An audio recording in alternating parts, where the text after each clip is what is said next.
Assalamualaikum warahmatullahi wabarakatuh. Bismillahirrahmanirrahim. Alhamdulillah wassalamu warahmatullahi wabarakatuh. La ilaha illallah la mawjuda illallah la ma'budu illallah la ma'budu illallah. Allahumma shalli wa sallim ala sayyidina Muhammadin wa ala alihi wa sahbihi wa man tabi'ahu bi ihsan. Yang saya hormati guru pembimbing kita, ketua rombongan juga, yaitu Syekh Abdul Rafi, beserta rombongan Zawiyah Nurul Nabi dari Banda Aceh yang jumlahnya 44. Para sepuh Majlis Zikir Hakoni, ibu-ibu, bapak semua, walaupun tidak disebut nama, tidak mengurangi rasa hormat. Semua dimuliakan Allah Subhanahu wa taala. Alhamdulillah wa syukru ala ni'amillah. Pada hari ini kita merasakan dan betul-betul terasa betapa udara saat ini sangat sejuk sekali. Betul ya Bu ya? Sejuk ya, tidak panas. Kalau bahasa orang Jawa ini namanya adem tentrem. Adem tentrem tadiyo simiram banyu ayu dirawat. Ya, tidak ada panas yang berlebihan, tidak ada dingin, betul-betul meresap sampai di urat nadi tulang-tulang. Apalagi baru saja kita melayang-layang mengikuti alunan zikir yang mudah-mudahan alunan zikir itu tidak hanya kita ucapkan, tapi betul-betul kita jiwai perjalanan ucapan kita ini sehingga menjadi kekuatan dan cahaya yang besar di dalam diri. Amin ya Allah ya Rabbal.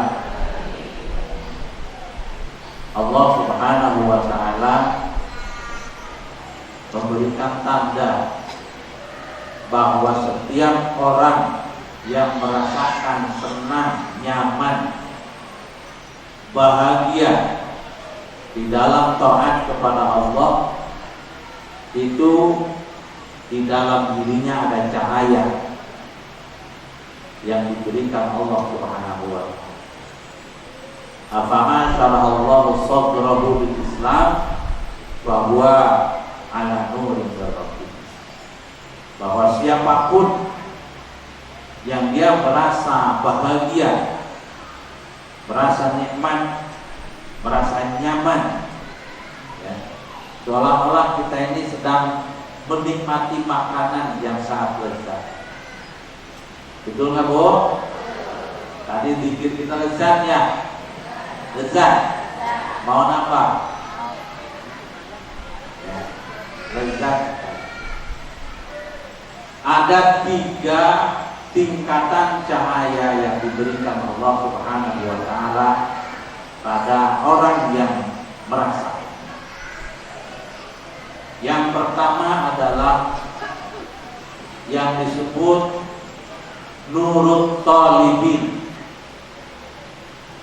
Nurut Talibin artinya cahaya yang ada pada orang yang sedang belajar berpikir. Yang tahapan ikhlasnya namanya ikhlas muhtadin. Lagi belajar ikhlas. Tahu ya Bu ya? Lagi belajar ikhlas, tahu? Tahu nggak lagi belajar ikhlas? Seperti hanya belajar mengendarai mobil. Orang yang belajar mengendarai sepeda motor atau mobil itu biasanya nabrak-nabrak dulu. Betul nggak? Jadi kalau hari ini ada yang ngajinya terpaksa, itu sebetulnya bukan terpaksa, dia ikhlas. Cuman ikhlasnya lagi nabrak. Gak apa-apa, jangan berhenti. Ya. Kalau hari ini ada yang sodakonya pengen ketahuan orang, terusin.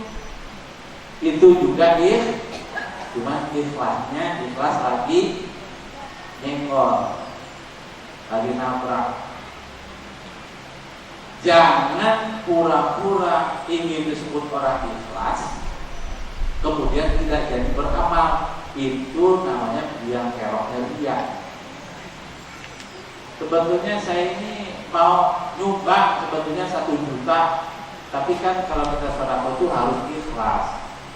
Nantilah saya kalau sudah ada orang, akhirnya kan jadi itu yang 1 juta itu namanya kepalanya ria, gembongnya ria. Ya, kita ini ada kelasnya. Jadi kalau kita pikir sekarang ada lupa, itu kita sudah dapat cahaya, cuman cahayanya lagi lobek, sinyalnya lagi kecil. Namanya nurut qalbi. Dia ditandai dengan ada penyakit goflah di dalam hati, ada penyakit lupa, ada penyakit malas, kasal, dan ada juga penyakit jenuh malas. Itu memang kelasnya. Ya. Jadi ada yang salah masuk kelas. Ya. Ada yang salah masuk kelas. Harusnya ada di kelas 1, dia ada di kelas 2. Itu capek. Materinya nggak kekejar. Ya. Materinya nggak kekejar. Atau harusnya duduk di kelas 2, tapi dia masuk di kelas 1 juga, nantinya akan timbul meremehkan, menganggap remeh. Itu namanya nurut qalbi. Silakan disimak. Kalau ada data-data itu bahwa kita suka malas, sering lupa, merasa ibadah bukan kepentingan kita, berarti kita ada di kelas itu. Ya. Kadang-kadang kalau berpikir ada yang dituntut, katanya kalau berpikir besok mau membayar utang. Emang pikir ini bank, emang pikir ini usaha, pikir ini perintah Allah Subhanahu wa ta'ala. Salah satu ibadah sunat yang memiliki pahala yang tidak ada batasnya adalah zikir. Bahkan zikir kalau sampai dia masuk ke wilayah mustaghriqun lit-ta'atillah, tenggelam di dalam taat kepada Allah, maka nilai zikir itu adalah sama dengan perintah wajib dengan Allah yang tidak ada batas. Setiap wajib itu tidak disebutkan berapa pahalanya wajib, karena tidak ada batas. Biasanya yang diceritakan itu ancamannya, wa'adnya tidak diceritakan, tapi wa'idnya kita diceritakan. Maka benar kalau hari ini ibu, bunda, nenek semua, apalagi kita saat ini disaksikan oleh guru-guru kita, pembesar-pembesar dari Banda Aceh. Ini sejarah perjalanan kita dan akan ditulis dengan tinta emas, dan semoga kita dipertemukan tetap selamanya oleh Allah Subhanahu wa ta'ala.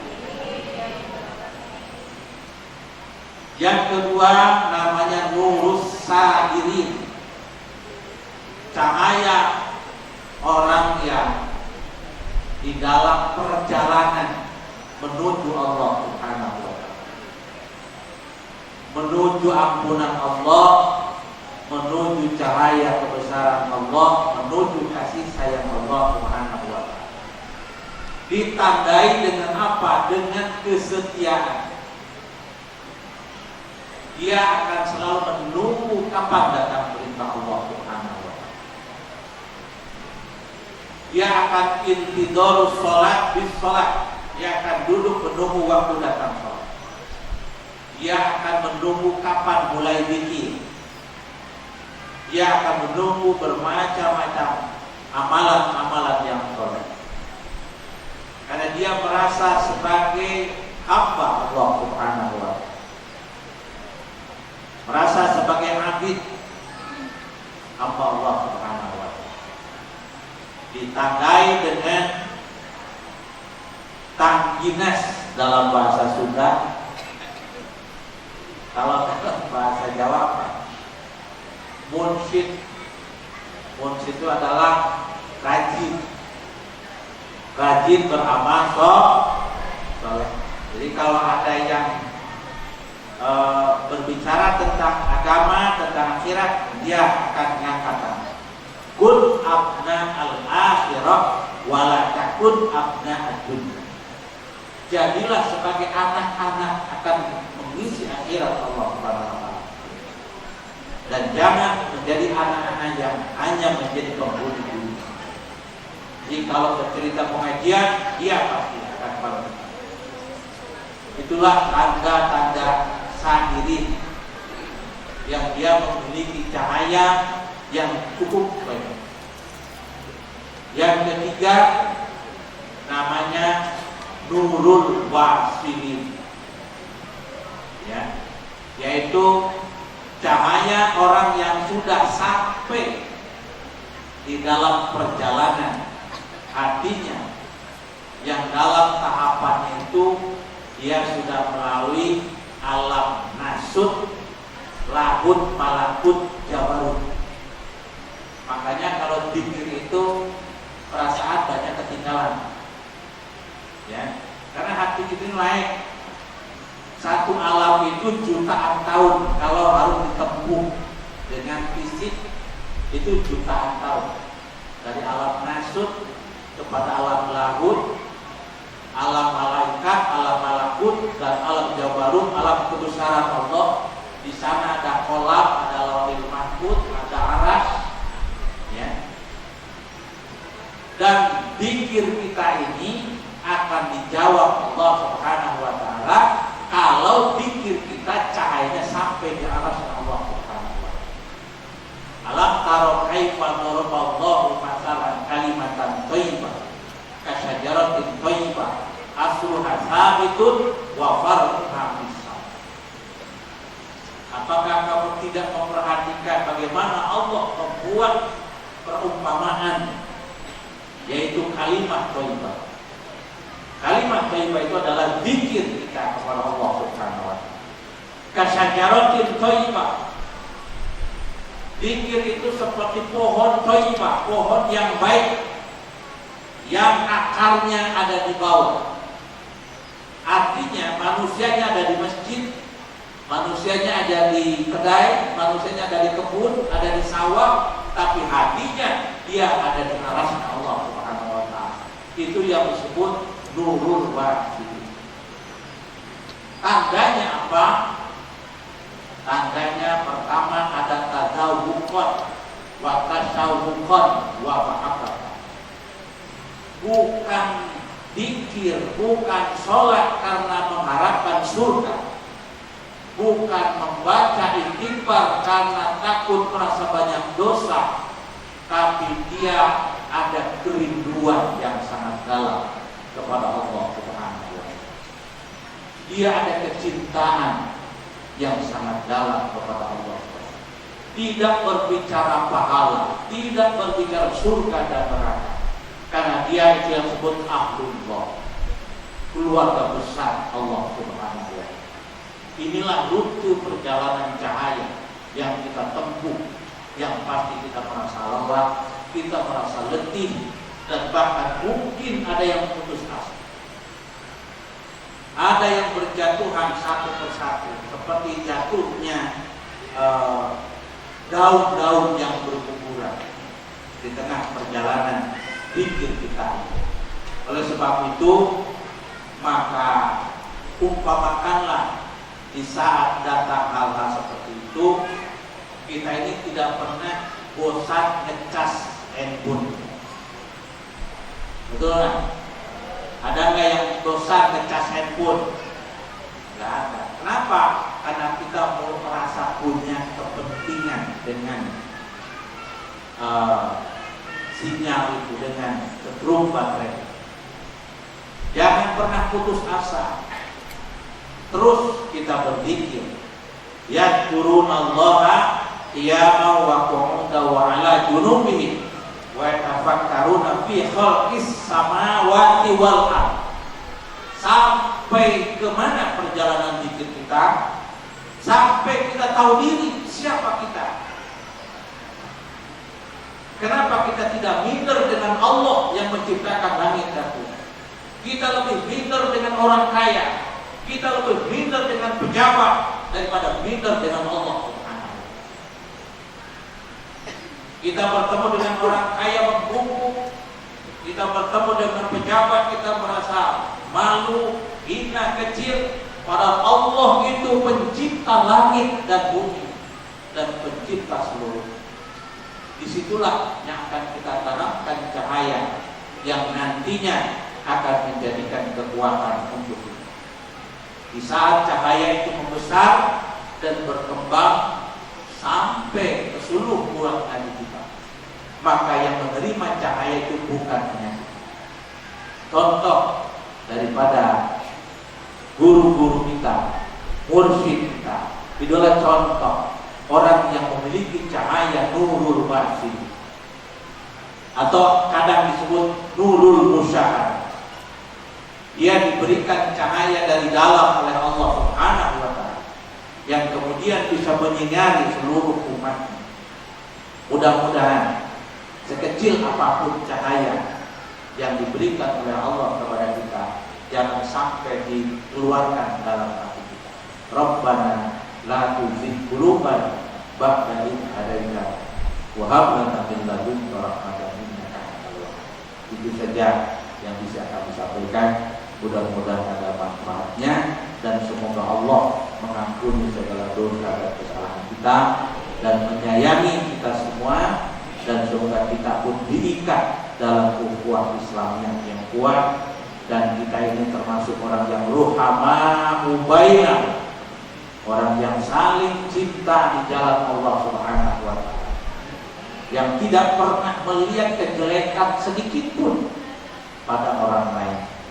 Kalau kita menjadi orang yang mengikat ukhuwah Islamiyah tapi masih melihat kejelekan, maka kita pukul tuntas, maka akan muncul penyakit hasad, penyakit jahil dan seterusnya, dan zikir ini semoga menghancurkan penyakit-penyakit itu. Al-Fatihah.